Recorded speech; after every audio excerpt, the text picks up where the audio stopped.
Hello, everyone out there. This is Bill Sefakar, and welcome to the American Dreamer Show. This is our 18th show, John. Wow. Yes. I'm going to share something with you Okay. because this is the 18th letter of the Hebrew language, the alphabet. This meaning what? Chai. Chai. You've heard of l'chaim? Yeah. To life? Right. My folks brought this back from Israel. Bill, tell us what you're holding in your hand. Chai. It's I'm gonna explain. It's a necklace around your neck. A and gold chain. Yeah. My folks brought back from Israel, and I was in my 20s. Mm-hmm. It was quite a while ago. I've worn it every day Oh, for the last... I never noticed. Oh, you never saw me in a bathing suit? Thank goodness. Thank you. Thank God. Anyway, but the letters Chai, 18, is good luck. Okay. And it's two letters. The Het, which is the 8th letter of the Hebrew language alphabet, which means God, part of derivation. And the 10th letter, which is a Yud, is a little thing that's sort of hanging out like an apostrophe. And when you put that together, Yud means man. So when you put those together, God and man, you get life. Wow. Chai, C-H-A-I. That's pretty deep. Let me get a right, quick please. picture. Oh, you're the wonderful Let me get man. a picture of that. Oh, wowie kazowie. But don't let me disturb from your. No, you're. It's life. L'chaim, to life. Okay. All right. Now, well, John, this is our Valentine's edition, like I said. And is there a lucky woman in your life, or two, or three? Are you taking the fifth or the fourth? Yeah, maybe I shouldn't discuss that right now. All right. Just wish them all a very happy Valentine's Day. Them all. All right. And we have a great show, which is what I fell into that last week. All the Jimmy Fallon and Seth Meyers, they all say they have a monster show or, well. With a really big shoe. As Sullivan used to say that. Well, it's Valentine's Day. So let's say we have a heartwarming show. Heartwarming show. Okay, and there's a lot of stuff that I want to share. We're going to get into, but there's love, life, togetherness, and with Valentine's Day upon us, let it be good vibes, good feelings, and sharing it. You've been really tight-lipped about this show. Like, usually you share your script with me, you let me know what songs are coming, and I don't know nothing. I'm just sitting here in the dark. No, you're not, because if we were in the dark, I wouldn't be able to read it. Okay, so, no, I wanted to share something with you. You remember the poems? I gave you the Ode to January, which is going to be uploaded as part of my January Part 2, February Part 1 newsletter on Joe's Lifelong Legacy, my website with the book. .com. And I've been putting these poems together. And last year, for Valentine's Day, I'm going to read you the Ode to February 2019, which is going to be uploaded. And then I'll read last year's. I'll share that with you. But this is my version for February 2019. Love, love, love, it takes on many shapes and forms. You can conform to your many norms. Will take you to unbearable experiences and rob you of total lack of your senses, or heighten them and let you soar over the fences. Love can do strange things, as we are aware, if you let it, like hanging onto a balloon in the air, or pulling at a rope with someone you care for's on the other end. Valentine's Day is just that, one day. So don't put all your love in one basket or in one box of candy. Share it around, spread it around, keep it handy. That was my contribution for this Valentine's. Okay. All right, now this last year was, and this was, if you could see, I have a little cupids floating around on my newsletter from last year. I'll have some pictures for this year when it's uploaded in the next day or so. So this was Valentine's Day 2018. All you lovers of life, as well as you lovers of the earth, you caregivers of caring, give of your bounty, and your bounty will always be filled to the brim. Make sure to give Cupid a big wide-angle shot to land his mark. You never can tell what the results will be. It will only feel like a little pinch and give you the warm fuzzies forever. Let me... you wrote that? Yeah. You never can tell what the results will be. If it will only feel like a pinch and gives you the warm fuzzies forever. Huh, okay. That's when Cupid gets his... Yeah. He shoots. And that's why I had the Cupids on that. Okay. Well, I came across some interesting things, John, as always. And, you know, my father and mother married 67 years. And during the book American Dreamer, it proliferated with many richly sprinkled examples of how my parents took their lives together so seriously. So I was perusing through, and, you know, with all these poems, and, you know, you say, well, where do you think I got it from? Your dad.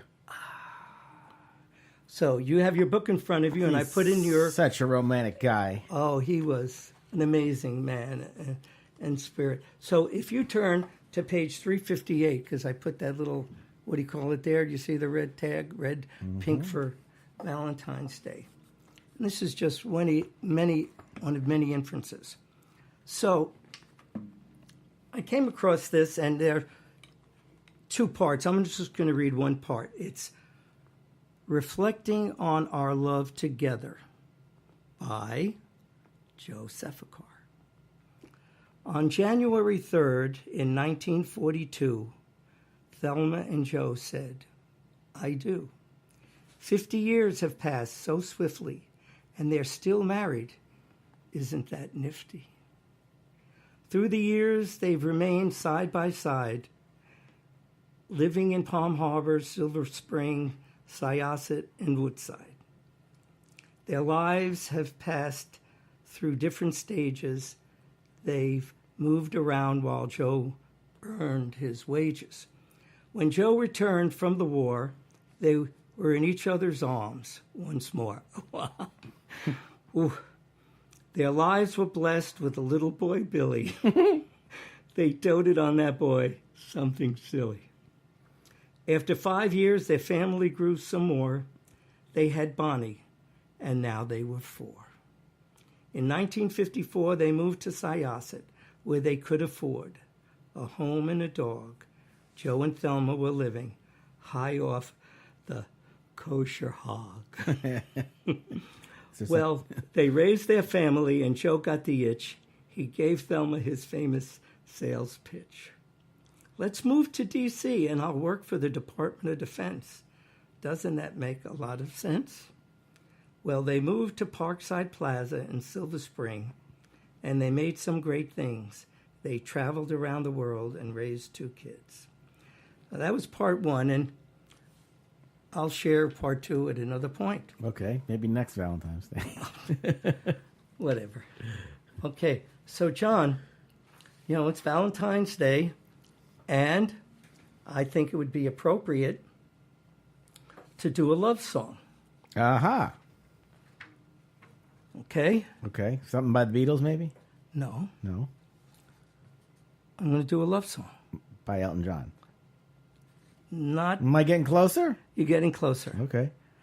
A love song. But... By The Cure? No. This is by Kenny Loggins and Jim Messina. I thought you were going to say John Denver. Well, not yet. Okay. And this is called a love song. And I have another teaser on that. Then we're going to go with. It's a kind of song that if I were a troubadour, which I would love, I would go traipsing through the countryside singing. These kind of songs. There's another song, one of the first songs I came online here, the podcast called Timeless Skies with Al Stewart. While traveling northward on a backcountry lane, I came upon the village where first I grew. That's the kind of song. But this is Kenny Loggins and Jim Messina, and it's called A Love Song. Ah.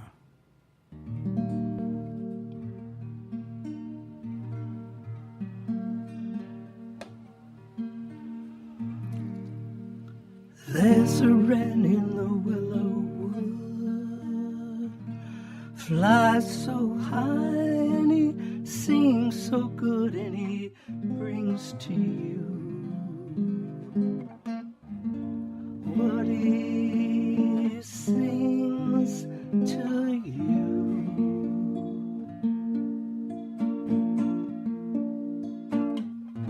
And love in his lullaby seems to tell me if I try I could fly for you. And lover, I wanna try for you, 'cause I wanna sing you a love song. I wanna rock you in my arms all night long.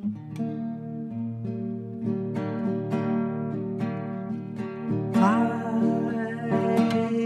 wanna get to know you. I wanna show you the peaceful feeling of my home.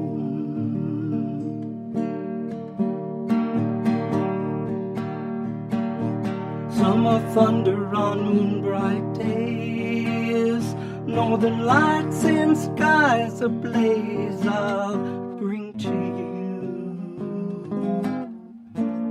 If you let me sing to you, silver wings in a fiery sky show the trail of our love, and I'll sing to you. Love is what I bring to you. I wanna sing to you.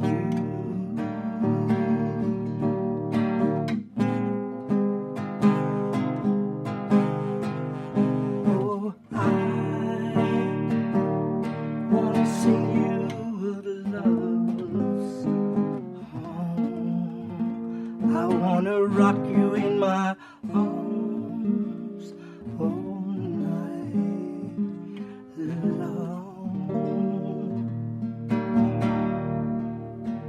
I wanna get to know you.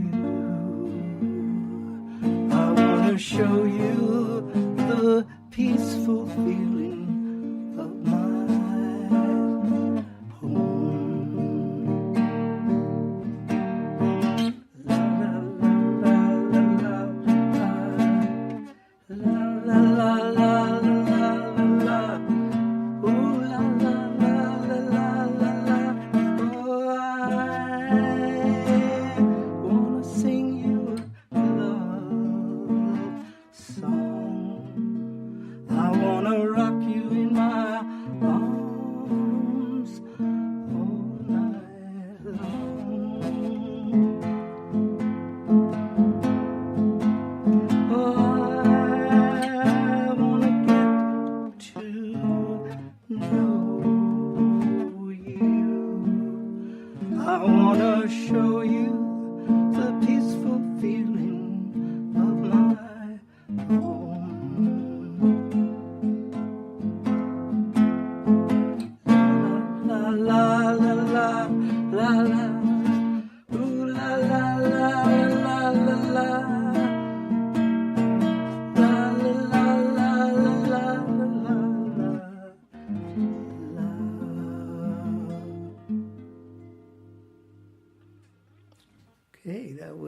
Loggins and Messina.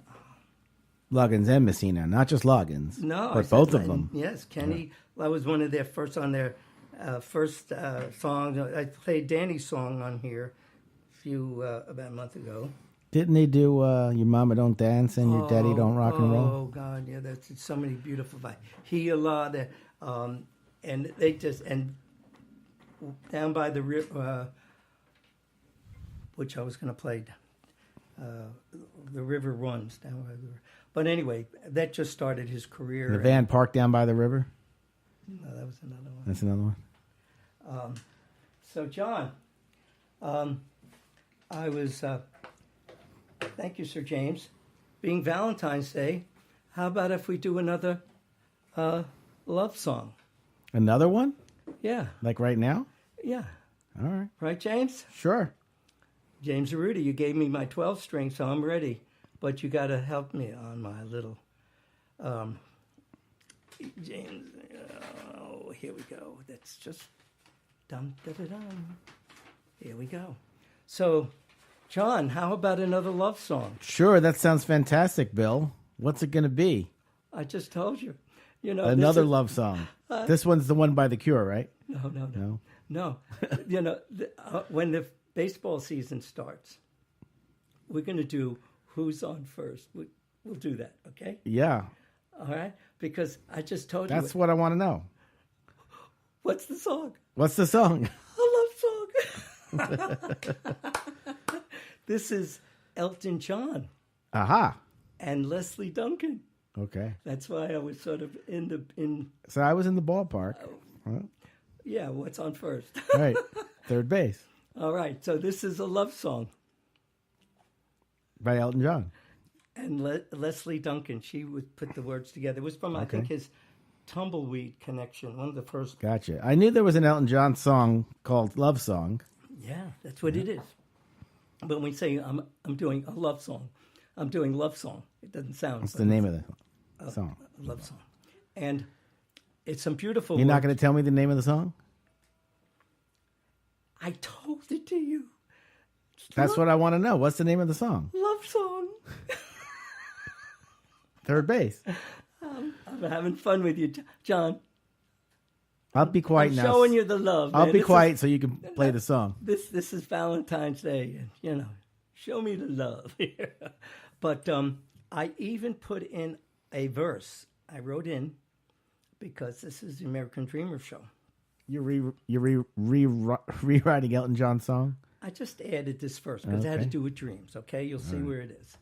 Okay, so it's one of his favorite songs. When he first came out, everybody said they wanted him to play this song, even though your song was on it. And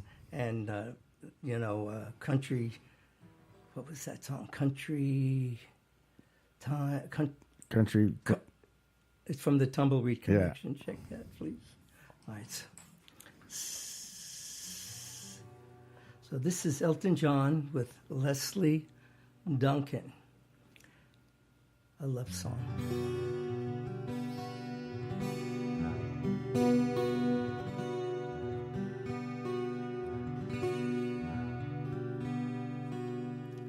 The words I have to say may well be simple, but they're true. Until you give your love, there's nothing more that we can do.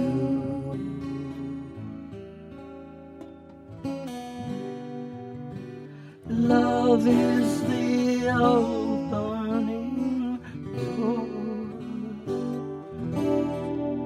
Love is what we came here for. No one could offer you more. Do you know what I mean? Have your eyes really seen? You say it's very hard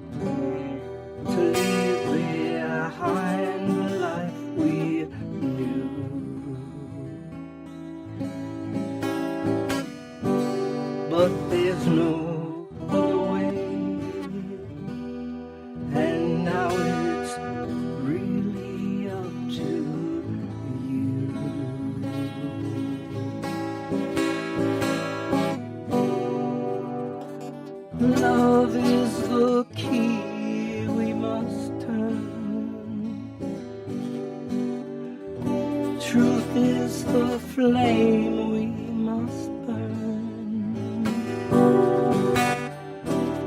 Freedom, the lesson we must learn. And here's the one, John. Dreams are the visions we must earn. Do you know what I mean? Have your eyes really seen?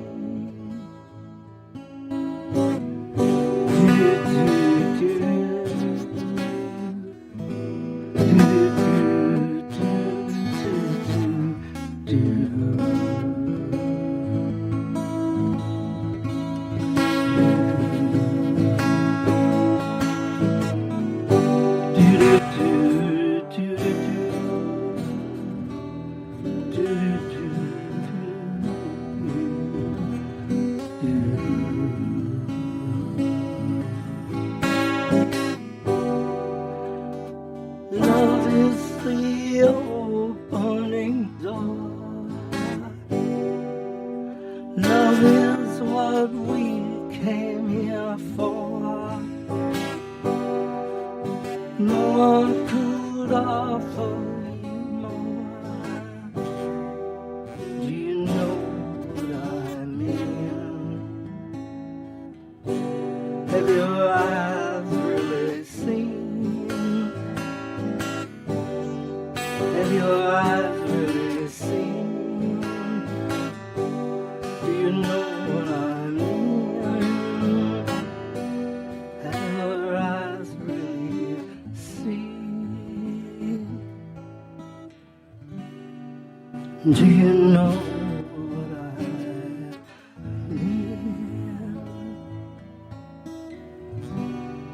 Do you know what I mean?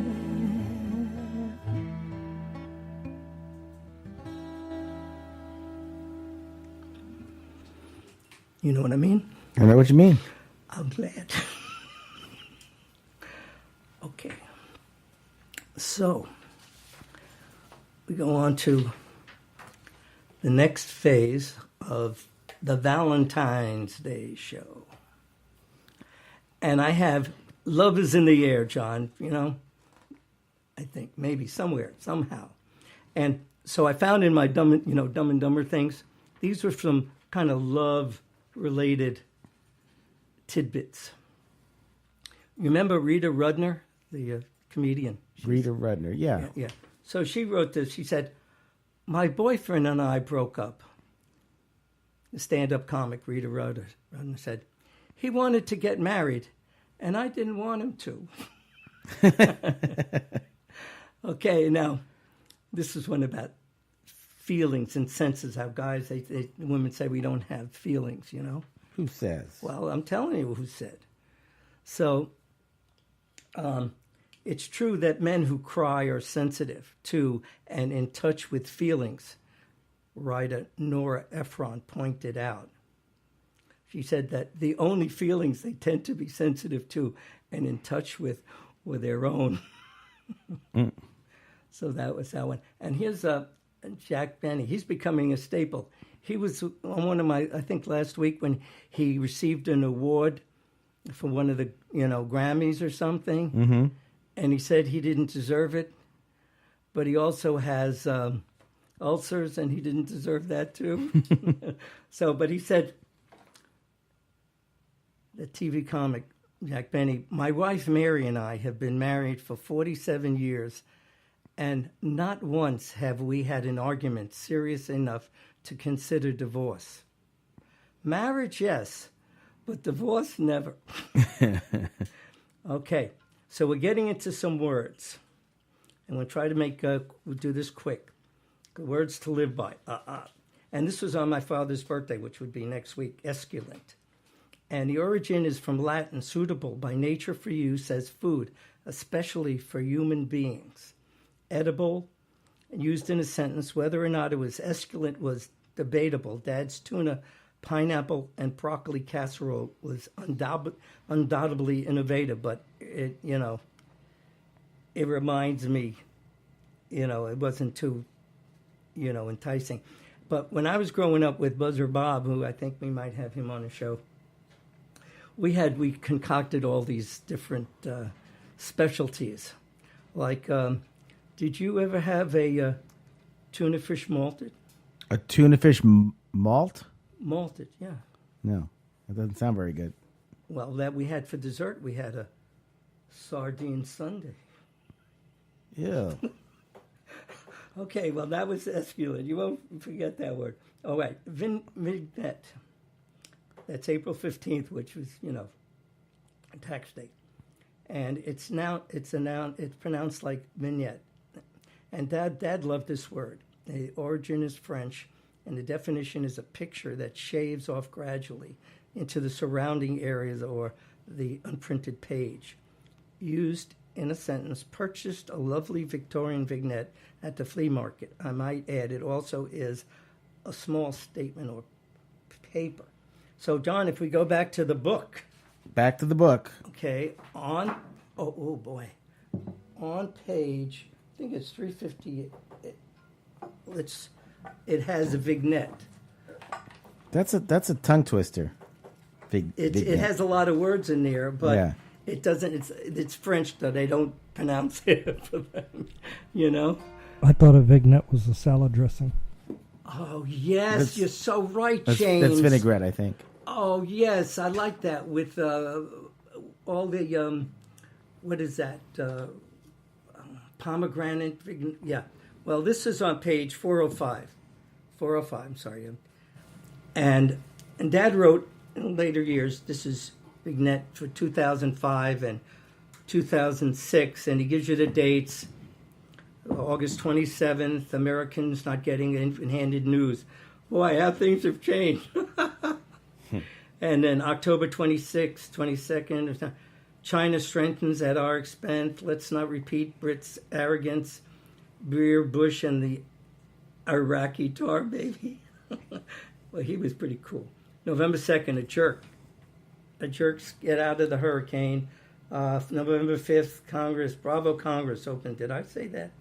You hear a lot about gun lobby, namely the National Rifle Association. This is 2005. So he goes down each, December 17th, tolerate all faiths, defend your own. January 11th, we have the power to end corruption. He just loved to add everything. He just loved it. You need to get a copy of the book. Who's Tar Baby? Hey, I'll ask Dad tonight. See if he sends me a message. Okay. The Iraqi Tar Baby? Is that Saddam Hussein? I guess so. I guess so. Right. Tar Baby. I never heard him called that before. That's kind of mean. Saddam Hussein was called. He was kind of mean. Oh, he mean SOB. So the last word is parathon. It's on June 1st and 2nd. Parithian, and the origin is Greek, and it's the definition of a tonsil. Used in a sentence. Anisha named one Parsimeon Ben and the other Jerry. After all, the chunky monkey ice cream she was going to eat as soon as they were removed. Those were her tonsils. Parsimeon. So she was going to have ice cream after they removed the tonsils. Didn't you have your tonsils removed? I did have them taken out. And I remember, I was 5. I had every childhood sickness. They said it was related to the tonsils, all the food and whatever germs. It's just a bunch of crap, wasn't it? No, that wasn't yet. That was the other part of the tonsils. But anyway, but I remember the doctor was putting the anesthesia in it. And I said, am I going to have the ice cream? He said, yes. I said, okay, I'm ready. That was the last. I remember that after I got up, I'm like, okay, I'm ready for the ice cream. Yes. And then they brought the ice cream, and I was fast asleep, and I woke up, and all the ice cream was melted. I missed that on the ice cream. How sad is that? I wasn't going to let the rest of my life. You've been in my freezer. Yeah, I have 7, 8 cartons, and whenever there's a sale 2 for 1, I never can refuse that. The problem with you is you don't finish. Now, I finished my ice cream. I'm finishing it, and you guys are over here to help me. So that's part of it. It's going to be my dinner, I think. Well, I have fish, Alaska cod. I think I'm going to have ice cream. Well, I'm going to start with that. Okay, part 2. These are some of the sayings for the dreamer stuff that we've been using for inspiration. Okay. Be brave, fight for what you believe in, and make your dreams your reality. And here's a nice one. Every star is a dream, dreams that haven't come true yet. And follow your dreams, and the universe will open doors for you with their only walls. And believe in your dreams. They were given to you for a reason. Katrina Mayer. And here's one of our favorites. We've had him on like every other show. Laughter is timeless. Imagination has no age. And dreams are forever. Who do you think that is? WD. Not WD-40, though. Walt Disney. Yeah. And here's some other cool things. Minds are like parachutes. They only function when they're open. That's Thomas Duor.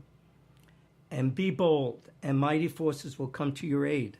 Basil King. And those who dream by day are cognizant of many things which escape those who dream only by night. That was Edgar Allan Poe. Beat of the heart. Remember the telltale heart? Nevermore. The Raven. I have one. Yes, please. Money can't buy love, but it improves your bargaining position. Wow, that's a good one for love for Valentines. Sure.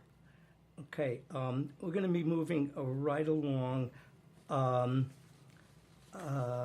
I wanted to share with you was that, John, we lost a dear friend of ours. We did.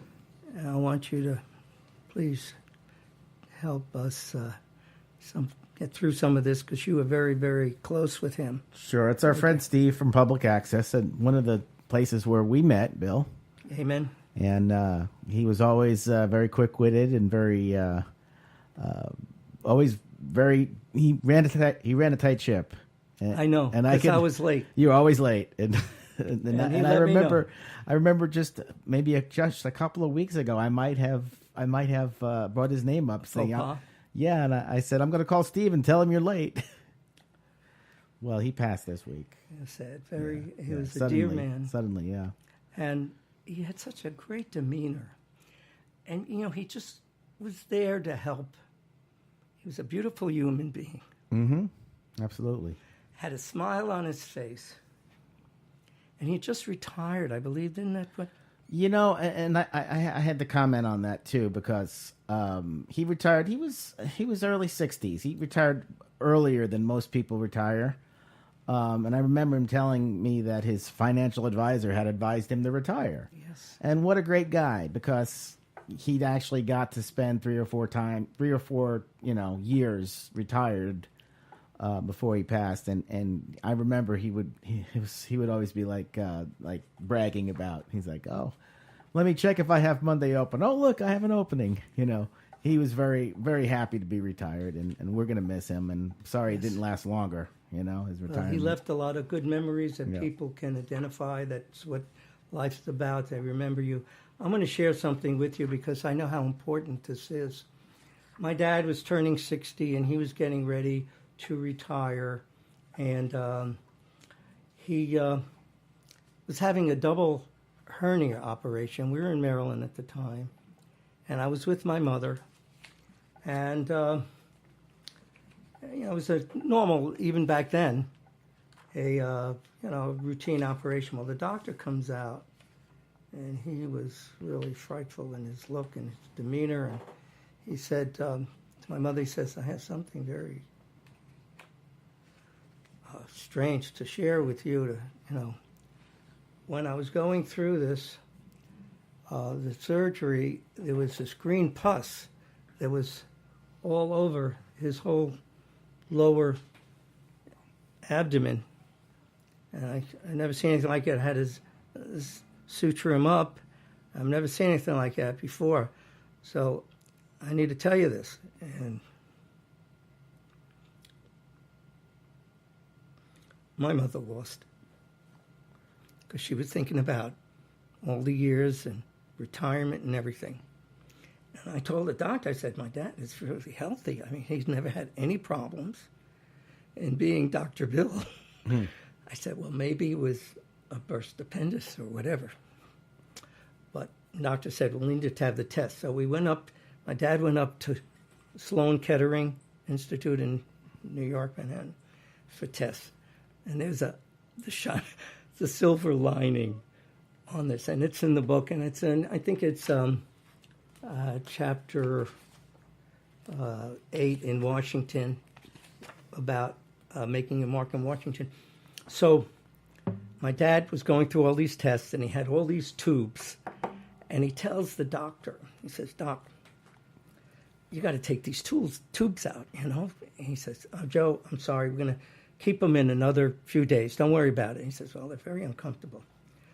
Well, wouldn't you believe that night, the nurse on duty faints in his room. Oh, no. So my dad, being so chivalrous,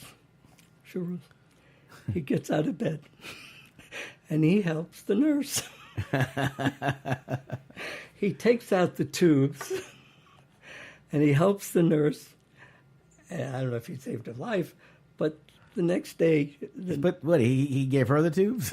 Get out of here. I don't think he... But he did help her.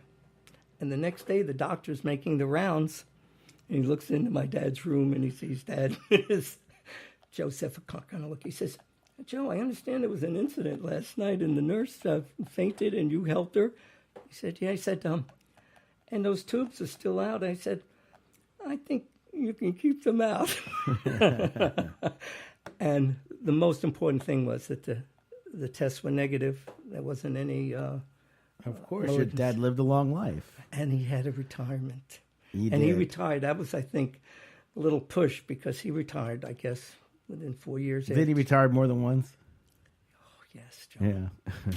It's all here. Yep. Ruth Eckerd Hall. Everywhere he went, they had a beautiful, bittersweet retirement. He kept having retirement parties. He liked them so much, he went back to work. Right? At Ruth Eckerd Hall, he was given a year's, he could retire then and get a year's pay, or he could work and get a going away part. He took the going away part. He loved those. But I'm going to share with you, it is Valentine's Day. My dad, hundreds and hundreds of cards that he wrote. And my mother, she wasn't too far behind dishing him out. They freelance for Hallmark? Oh, they invested in Hallmark cards. And she would do it and dishing them out, literally and figuratively, because my mother loved to cook. Now, I swear to you, this appeared on my table this morning. I don't know how it got here, just like in the opening of the book, in my garage, that computer-generated card that my mother wrote for my dad that graces the front of the book, because I said, that has to be there. She says, Dear Joe, baby, if loving you is wrong, I don't want to be right. Remember that? That's right there. Yep. And I said, there's something going on there. You open it up, and she says, oh, Joe, honey, who am I kidding? I always want to be right. You know that. Love, Thelma. That's in the front of the book. Well, this is from my sister. They're married 44 years. Evidently, all that love went that. Lee, my brother-in-law, very dear man, person. So anyway, this was February 14th. This is in the tradition of our family. Valentine's Day card, 2018. Dear Bill, everything good and sweet and wonderful. That's what you're wished, and that's what you are. Happy Valentine's Day, love. Bonnie and Lee. So that's that. That's our family, and I'm so blessed to be part of it. And I think we're going to leave them with one more song there. We're going to do a threesome here. And this is a sort of a love song. We don't have enough time for a song. We're going to do a quickie. Can we do a quickie? We're going to go out with the song. Okay, yeah. It's called Leaving on a Jet Plane. It's like Valentine's Day because there's wedding rings and kisses and all kinds of stuff involved. And you can do the, here we go. All my bags are packed, I'm ready to go. I'm standing here outside your door. Hate to wake you up to say goodbye, but the dawn is breaking, it's early morn. Taxi's waiting, he's blowing his horn. Already I'm so lonesome I could die. So kiss me and smile for me. Tell me that you'll wait for me. Hold me like you'll never let me go. 'Cause I'm leaving on a jet plane. Don't know when I'll be back again. Oh baby, I hate to go. So many times I let you down. So many times I played around. Tell me now, they don't mean nothing. Every place I go, I'll think of you. Every song I sing, I'll sing for you. When I come back, I'll bring your wedding ring. So kiss me and smile for me. Tell me that you'll wait for me. Hold me like you'll never let me go. 'Cause I'm leaving right here, and I'm going to finish this song another time because I'm going to leave you with a song, with the words from this one of the most beautiful person that has graced the earth, and it's a mother, Okay. and it's Valentine's Day. So this is from Mother Teresa Okay. on this Valentine's Day. She says, love leaves you with thoughts of none other than a mother's love. This is loving thoughts emerge from mothers because we love them, and they're Valentines, they're our hearts and soul. If we have no peace, it is because we have forgotten that we belong to each other. Mother Teresa said that. Yes. If we have no peace, it's because we have forgotten that we belong to each other. So go remember, if you can dream it and wish it, when you can see it, then seize it. And hope you all have a wonderful, loving Valentine's Day. Because I'm here with my friends. Ay, ay, ay, ay, ay. But we have a lot alike. So please, go forth, bring love with you, and share it. And everyone, have a lot of candy, and get it after the 15th, because I'm going to be out there getting my candy on Valentine's Day on the 15th. We love you. Thank you, James. John, we'll see you next week. God bless. Your friend, Bill.